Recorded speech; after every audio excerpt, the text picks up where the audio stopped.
नमस्कार, बहुत स्वागत है आपका इंडिया वॉइस में। मैं हूं आपके साथ प्रज्ञा मिश्रा। वक्त हो चला है उत्तर प्रदेश के इस खास बुलेटिन की, तो शुरुआत करते हैं पहली खबर के साथ। खबर उन्नाव से है, जहां उत्तर प्रदेश के उन्नाव जिले में विकास कार्यों को लेकर बड़ा कार्यक्रम आयोजित किया गया। 570 करोड़ रुपए से ज्यादा की लागत वाली 101 परियोजनाओं का उद्घाटन और शिलान्यास सीएम योगी आदित्यनाथ द्वारा किया गया। आपको बता दें, इन परियोजनाओं के जरिए जिले में बुनियादी सुविधाओं, विकास कार्यों और जन सुविधाओं को बढ़ावा देने का लक्ष्य रखा गया है। कार्यक्रम के दौरान क्षेत्र के विकास को लेकर सरकार की योजनाओं और प्राथमिकताओं पर भी चर्चा की गई। उन्नाव में इन परियोजनाओं के शुरू होने से स्थानीय लोगों को सुविधाओं और रोजगार के नए अवसर मिलने की उम्मीद जताई जा रही है। इस दौरान सीएम योगी आदित्यनाथ ने क्या कुछ कहा, चलिए आपको सुनवाते हैं। इसलिए बहनों और भाइयों, इतनी पावन और समृद्ध आध्यात्मिक साहित्यिक क्रांति की धरा को मैं कोटि कोटि नमन करता हूं। और आप सबको आज जब यहां पर आया हूं तो 570 करोड़ रुपए की इन परियोजनाओं के लिए यहां के लोकप्रिय सांसद जी को, दोनों विधानसभाओं के लोकप्रिय विधायकों को, उन्नाव जनपद के सभी जनप्रतिनिधियों को और सभी पदाधिकारियों को विकास में रुचि लेने के लिए हृदय से धन्यवाद देते हुए पूरे उन्नाव जनपद वासियों को मैं इन योजनाओं की हृदय से बधाई देता हूं। बहन और भाइयों, मैंने पिछली बार आकर के कहा था यहां पर, जब यहां की पीड़ा थी, स्वामी जी ने जब कहा था कि एक ओर लखनऊ, दूसरी ओर कानपुर, उन्नाव बीच में अपने आप को उपेक्षित महसूस करता है, तब मैंने कहा था कि उपेक्षित नहीं होगा। अब रुक कर लेते हैं अगली खबर की। गाजियाबाद पहुंचे उत्तर प्रदेश के डिप्टी सीएम ब्रजेश पाठक ने किसानों से अपील करते हुए कहा कि प्रधानमंत्री नरेंद्र मोदी के नेतृत्व में केंद्र सरकार के 12 वर्षों के कार्यकाल में किसानों के हित में कई बड़े फैसले लिए गए। उन्होंने कहा कि अब समय आ गया है कि किसान प्रधानमंत्री के आह्वान को गंभीरता से सुने और प्राकृतिक खेती की ओर कदम बढ़ाए। ब्रजेश पाठक ने कहा कि लगातार रासायनिक खाद और कीटनाशकों के अत्यधिक उपयोग से न सिर्फ जमीन की उर्वरक क्षमता प्रभावित हो रही है, बल्कि फसलों की गुणवत्ता और इंसानों के स्वास्थ्य पर भी इसका नकारात्मक असर पड़ रहा है। उन्होंने कहा कि रासायनिक तत्वों से तैयार खाद्य पदार्थों के सेवन से बच्चों और बड़ों में कई गंभीर बीमारियां बढ़ रही हैं। मोदी जी के 12 वर्ष से अधिक विकसित भारत के संकल्प को पूरा करने के लिए माननीय प्रधानमंत्री जी के आह्वान पर आज किसानों की कार्यशाला में हम सब आज यहाँ एकत्र हुए हैं। हम प्रदेश के किसानों से अपील करते हैं कि माननीय प्रधानमंत्री नरेंद्र मोदी जी के आह्वान पर हम सबको प्राकृतिक खेती की ओर आगे बढ़ना होगा। जिस ढंग से अंधाधुंध रासायनिक खादों का उपयोग हम कर रहे हैं, कीटनाशकों का उपयोग कर रहे हैं, हमारे बच्चों के, हम सब के शरीर में जो कीटनाशक दवाइयाँ या रासायनिक खादें जा रही हैं, उससे तरह तरह की बीमारियां पनप रही हैं। हम सबको इकट्ठा होकर के माननीय मोदी जी के इस आह्वान पर काम करना है। हमें प्राकृतिक खेती करनी है। हमारे जो पुराने संसाधन थे उन पर हमें जाना है। हमें कंपोस्ट खाद का उपयोग मिलाना है और जब बहुत जरूरी है तभी कीटनाशकों का उपयोग करना है। यदि हम सुरक्षित खाद्य सामग्री अपने बच्चों को दे पाएंगे, अपने परिवार को दे पाएंगे, तो हमारा प्रदेश, हमारा देश खुशहाल बनेगा, बीमारियां दूर भागेंगी। यही अपील मैं आज उत्तर प्रदेश के किसानों से करने के लिए गाजियाबाद में आया। अब रुक कर लेते हैं अगली खबर की। कांग्रेस के प्रदेश अध्यक्ष अजय राय अयोध्या पहुंचे और राम मंदिर ट्रस्ट और सरकार पर जमकर निशाना साधा। उन्होंने आरोप लगाया कि भगवान राम के नाम पर जुटाए गए चंदे और मंदिर से जुड़े संसाधनों में अनियमितताएं हुई हैं। जमीन खरीद से लेकर चढ़ावे तक के मामलों ने देश भर के श्रद्धालुओं की आस्था को ठेस पहुंचाई है। अजय राय ने एसआईटी जांच पर भी सवाल उठाते हुए कहा कि ये केवल लोगों को भ्रमित करने का प्रयास है। उन्होंने मांग की कि पूरे मामले की जांच जो है हाई कोर्ट की किसी सिटिंग जज की निगरानी में कराई जाए, ताकि निष्पक्ष और पारदर्शी जांच हो सके। वो कांग्रेस नेता राहुल गांधी के प्रतिनिधि के रूप में अयोध्या आए हैं और दोषियों पर कड़ी कार्रवाई की मांग कर रहे हैं। ये भगवान की जन्मस्थली है, भगवान राम की। यहाँ पर ये भारतीय जनता पार्टी आरएसएस के लोग भ्रष्टाचार कर रहे हैं और आज से नहीं कर रहे हैं। इन्होंने चंदा चोरी किया जब ये अशोक सिंघल अंतर्राष्ट्रीय अध्यक्ष थे, तब इन्होंने चंदा चोरी किया। 1400 करोड़ रुपए उसमें का गायब है, कहाँ है उसकी जानकारी नहीं है। उसके बाद जमीन के घोटाले हुए, लगातार हम लोगों ने बात उठाई, उसको भी दबाया गया और आज ये पूरी तरीके से चढ़ावा चोरी कर रहे हैं। चढ़ावा चंदे में तो समझ लीजिए लोग लिखित रूप से चंदा आते, उसकी रसीद मिलती है। चढ़ावा तो बेहिसाब होता है, उसमें चोरी कर रहे हैं। और ये छोटे मोटे लोग नहीं है, ये सब बड़े लोग इसमें शामिल है सब। और पूरी तरीके से ये हिस्से के बंटवारे का लड़ाई है, किसी को कम किसी को ज्यादा हिस्से की बंटवारे। उसमें सोने के ईंटें गायब है, बेशकीमती ईंटें गायब है, पैसे जो पूरी तरीके से ये आपस में बंटवारे का खेल है। और पूरी तरीके से इस भ्रष्टाचार को, इस चोरी को, चढ़ावे की चोरी को ये पूरी तरीके से दबाने का काम भाजपा के लोग कर रहे हैं। अब रुक कर लेते हैं अगली खबर की। प्रयागराज में कांग्रेस सांसद और नेता प्रतिपक्ष राहुल गांधी के जन्मदिन से पहले एक पोस्टर को लेकर राजनीतिक चर्चा तेज हो गई है। स्थानीय कांग्रेस नेता इरशाद उल्लाह द्वारा जारी पोस्टर में राहुल गांधी को भारत का सुप्रीम लीडर बताया गया। पोस्टर में उन्हें सत्य के पथिक, जन जन का नेता और भारत का गर्व भी कहा गया। साथ ही उनके जन्मदिन को धूमधाम से मनाने की अपील की गई। सोशल मीडिया पर यह पोस्टर तेजी से वायरल हो रहा है। इरशाद उल्लाह ने राहुल गांधी की जमकर प्रशंसा करते हुए उन्हें गरीबों का रहनुमा बताया और कहा कि जरूरत पड़ने पर वो उनके लिए अपना सर्वस्व समर्पित कर सकते हैं। भारत के अंदर राहुल गांधी से बराबर बड़ा कोई नेता नहीं, जो सुप्रीम लीडर है। राहुल गांधी के अंदर जो क्वालिटी है पूरी दुनिया के किसी नेता के पास नहीं है, जो रहम दिल, जो निस्वार्थ लोगों की मदद करना, जिसके अंदर एक जज्बा है हिंदुस्तान को पूरी दुनिया के अंदर एक अलग तरीके की पहचान दिलाना। इससे पहले भी गांधी जी हुआ करते थे जिन्होंने देश का नेतृत्व किया, देश के अंदर जो पूरी दुनिया के अंदर उन्होंने शांति का संदेश दिया और पूरी दुनिया उनको आज जानती है और उनको मानती भी है। तो वही आज राहुल गांधी के अंदर हम लोग देख रहे हैं। अगर वो देश के सुप्रीम लीडर थे, हैं और रहेंगे और ये पूरी दुनिया का नेतृत्व करने की इनके अंदर क्षमता है, मैं राहुल गांधी के लिए अपनी जान भी दे सकता हूँ। इतना नेक रहम दिल वाला इंसान है, उसके लिए कोई दुनिया के अंदर उसके बराबर कोई नेता नहीं।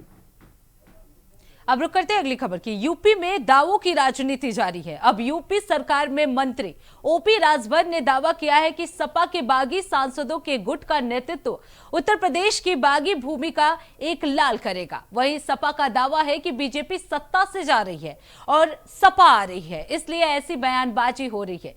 तो यूपी में दावों की राजनीति तेज हो गई। देखिए इस पर हमारी रिपोर्ट।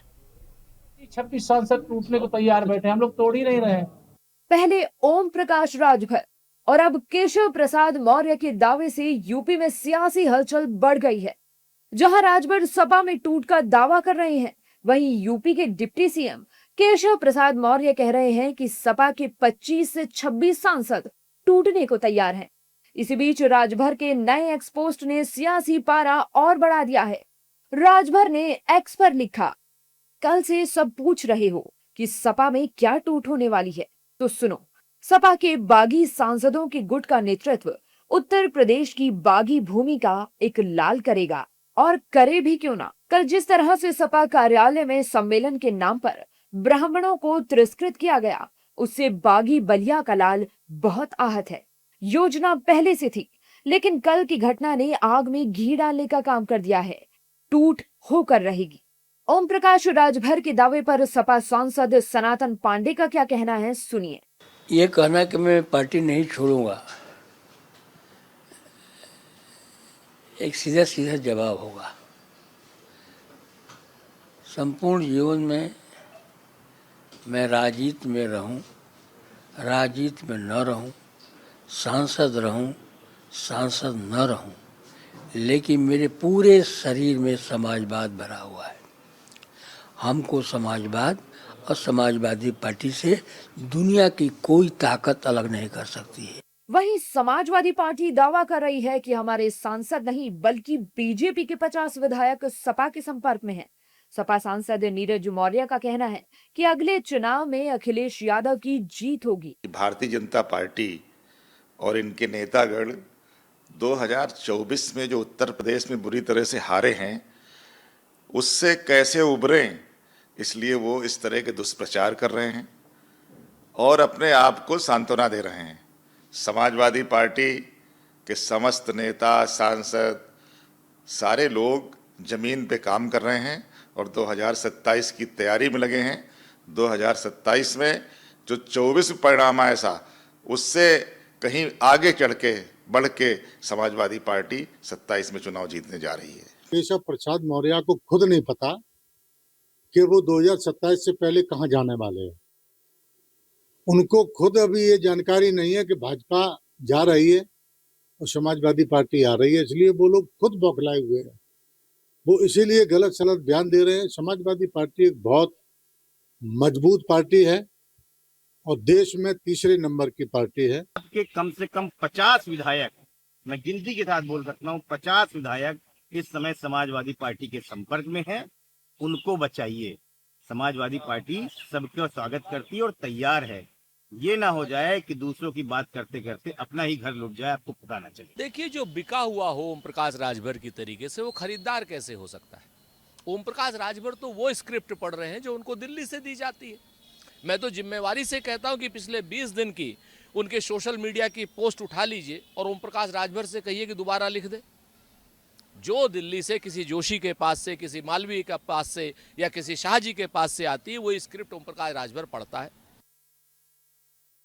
राजभर के नए नए दावों से यूपी में सियासी तापमान बढ़ गया है। अब देखना होगा कि सपा में टूट होती है या राजभर के दावे सिर्फ सियासी निकलते हैं और सपा के दावों में कितना दम निकलता है। लखनऊ से बड़ी सियासी खबर सामने आई है। समाजवादी पार्टी के राष्ट्रीय महासचिव शिवपाल सिंह यादव ने उत्तर प्रदेश के उप मुख्यमंत्री केशव प्रसाद मौर्य पर बड़ा हमला बोला है। शिवपाल यादव ने कहा कि केशव प्रसाद मौर्य अपनी जीत सुनिश्चित करने की स्थिति में ही नहीं है और समाजवादी पार्टी उन्हें कई चुनावों में हरा चुकी है। उन्होंने आरोप लगाया कि जब बीजेपी नेता ऐसे बयान देते हैं तो इससे उनकी बातों की विश्वसनीयता पर सवाल उठता है। शिवपाल यादव के इस बयान के बाद अब यूपी की सियासत में एक बार फिर जुबानी जंग जो है वो तेज हो गई है। अब देखना होगा बीजेपी की ओर से इस पर क्या प्रतिक्रिया आती है। देखिए, आप उनकी बात कर रहे हैं केशव मौर्य जी, जो डिप्टी चीफ मिनिस्टर हैं। वो अपने जीतने के लिए समीकरण नहीं बैठा पा रहे। कई चुनाव समाजवादी पार्टी ने उनको हराए हैं, तो वो इस तरह की बात कर रहे हैं, तो ये झूठ बोलने वाले लोग हैं। तो ये कुछ नहीं कर पाएंगे। जब अपनी सीट जीत नहीं पाते हैं तो दूसरों पर ये बात कहने वाले लोग, ये झूठ बोलने वाले लोग। देखिए, ये भाजपा के लोग झूठ बोलने वाले लोग हैं। और बताइए, भगवान राम के मंदिर पर कितनी बड़ी चोरी हुई है। तो बस जब भगवान राम को नहीं छोड़ सकते हैं, भगवान राम को जब मंदिर पर चोरी कर रहे हैं, तो बताइए, तो इनसे बड़ा अधर्मी कौन होगा। अब रुक कर लेते हैं अगली खबर की। बहराइच में ग्राम प्रधानों को कार्यकाल विस्तार के प्रमाण पत्र वितरण कार्यक्रम के दौरान महसी से बीजेपी विधायक सुरेश्वर सिंह ने विपक्ष पर तीखा हमला बोला। उन्होंने दावा किया कि वर्ष 2027 के विधानसभा चुनाव में विपक्ष को करारी हार का सामना करना पड़ेगा।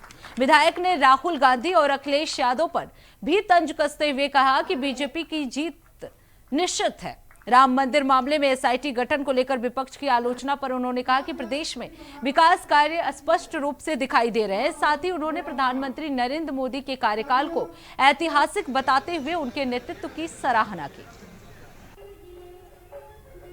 पंडित नेहरू जी इस देश में निर्वाचित प्रधानमंत्री के रूप में 4398 दिन का कार्यकाल उनका रहा।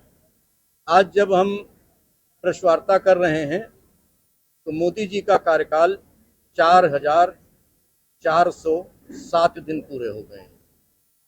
निश्चित रूप से मोदी जी ने देश का एक कीर्तिमान तोड़ा है और कीर्तिमान स्थापित किया है तोड़ करके।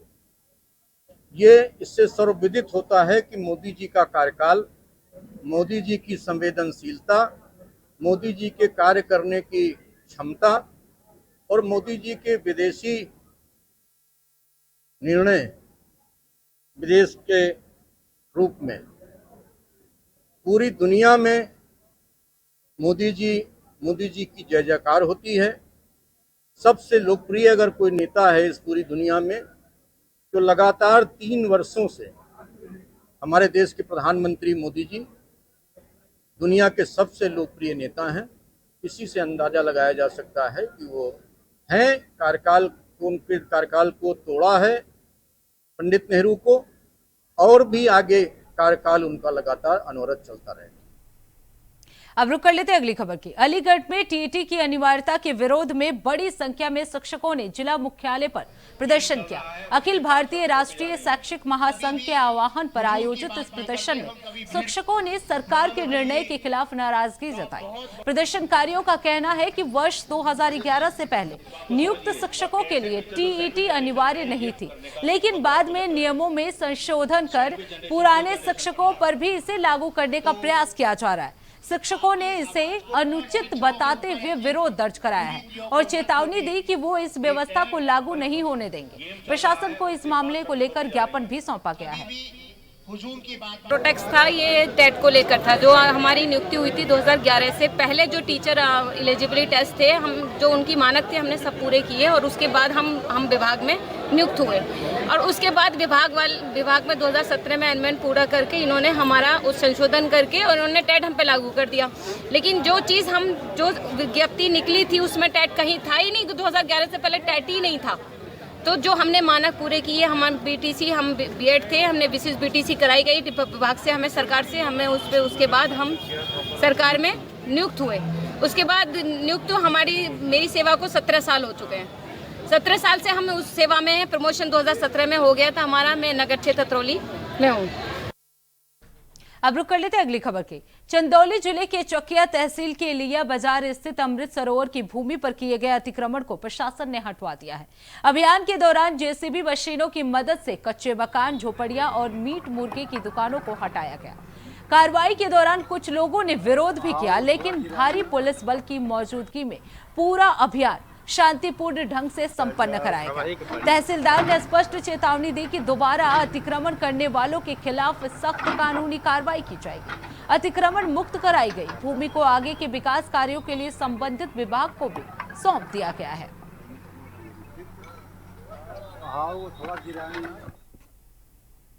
अब रुक कर लेते अगली खबर की। मेरठ के कंकरखेड़ा इलाके में बड़ी खबर सामने आई है। आपको बता दें, खिरवा चौराहे के पास बिना नक्शा पास बनाए जा रहे अवैध कॉम्प्लेक्स पर एमडीए का बुलडोजर चला है। भारी पुलिस बल की मौजूदगी में एमडीए की परिवर्तन टीम ने मौके पर पहुंचकर अवैध निर्माण को ध्वस्त करने की कार्रवाई की। अधिकारियों के मुताबिक निर्माणकर्ता को कई बार नोटिस जारी किए गए थे, लेकिन इसके बावजूद काम जारी रहा। इसके बाद एमडीए ने सख्त कदम उठाते हुए बुलडोजर कार्रवाई को अंजाम दिया है। सुरक्षा व्यवस्था को देखते हुए मौके पर पुलिस बल तैनात रहा। एमडीए ने साफ किया कि शहर में अवैध निर्माण के खिलाफ अभियान आगे भी लगातार जारी रहेगा।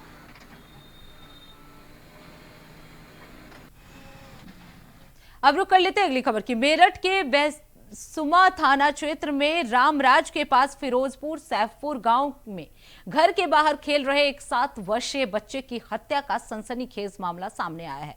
आरोपी ने घर के बाहर खेल रहे बच्चे को कार में ले जाकर उसकी हत्या कर डाली और शव को नहर के किनारे एक खेत में फेंक दिया है। घटना के खुलासे के लिए पुलिस ने साक्ष्य जुटाए और सीसीटीवी कैमरे की मदद से आरोपी को गिरफ्तार कर लिया है। आरोपी ने बताया कि बच्चे की मां से उसका प्रेम संबंध चल रहा था और बच्चा उसमें बाधक बना हुआ था, इसलिए उसने बच्चे की हत्या कर दी और शव को खेत में फेंक दिया।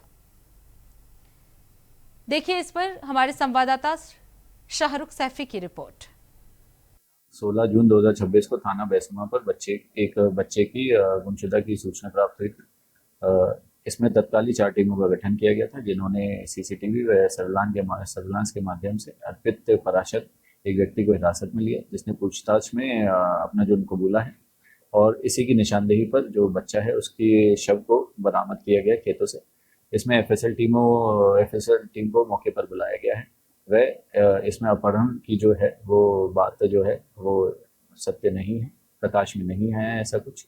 और इसमें जो अभियुक्त है उसके फ़ोन की गहनता से जांच चल रही है और अन्य इसमें साक्ष्य, महत्वपूर्ण साक्ष्य प्रकाश में आए हैं जिस पर जांच चल रही है और अग्रिम विधिक कार्रवाई थाना बैसुमा पे की जा रही है। मेरठ में एक दिल जला देने वाला मामला सामने आया, जिसको रिश्तों को शर्मसार कर देने वाली एक घटना सामने आई है, जिसमें मेरठ के थाना भैंसुमा इलाके के फिरोजपुर सैफपुर गांव की ये घटना बताई जा रही है, जिसमें प्रेम प्रसंग के चलते प्रेमी ने अपनी प्रेमिका के बेटे को मौत के घाट उतार दिया। बताया जा रहा है कि प्रेमी पहले कार से आया और आने के बाद बच्चे को बहला फुसला कर चॉकलेट का बहाना दिया और उसके बाद उसको कार में उठाकर ले गया। कुछ ही घंटों बाद उसने बच्चे की हत्या भी कर दी। जब ये पूरा मामला मेरठ पुलिस के पास पहुंचा तो पुलिस हरकत में आई। तत्काल इस मामले में कई टीमों का गठन किया गया और इस मामले में सीसीटीवी फुटेज और सर्विलांस टीम की मदद से आरोपी को पकड़ लिया गया। जब आरोपी ने से सख्ती से पूछताछ की गई तो आरोपी ने बताया कि उसकी मां से उसके काफी समय से प्रेम प्रसंग चल रहा है, जिसके चलते ये बेटा बीच में रोड़ा बन रहा था। इसको बीच से हटाने के लिए ये साजिश रची गई और इसी के चलते ये हत्या की गई है। बताया जा रहा है कि जो प्रेमिका है उसका पति दुबई में एक निजी कंपनी में जॉब करता है और काफ़ी लंबे समय से वो वहाँ पर रह रहा है। बताया ये भी जा रहा है कि लगातार इस मामले में जो प्रेमिका है वो अपने घर से अलग रह रही थी और जो बेटा है 7 साल का आनंद वो अपने दादी के पास लंबे समय से रह रहा था। फिलहाल पुलिस ने आरोपी को पकड़ दिया है और बारीकी से पूछताछ की जा रही है, क्योंकि प्रेमिका भी सवालों के घेरे में है। देखना अब ये होगा कि आखिर पूरे प्रकरण में क्या कुछ निकलकर सामने आता है। कैमरामैन मोहसिन खान के साथ मैं शाहरुख सफी, इंडिया वॉइस मेरठ। तो उत्तर प्रदेश के इस खास बुलेटिन में बस इतना ही। देश दुनिया की तमाम बड़ी खबरों के लिए देखते रहिए इंडिया वॉइस। तब तक के लिए नमस्कार।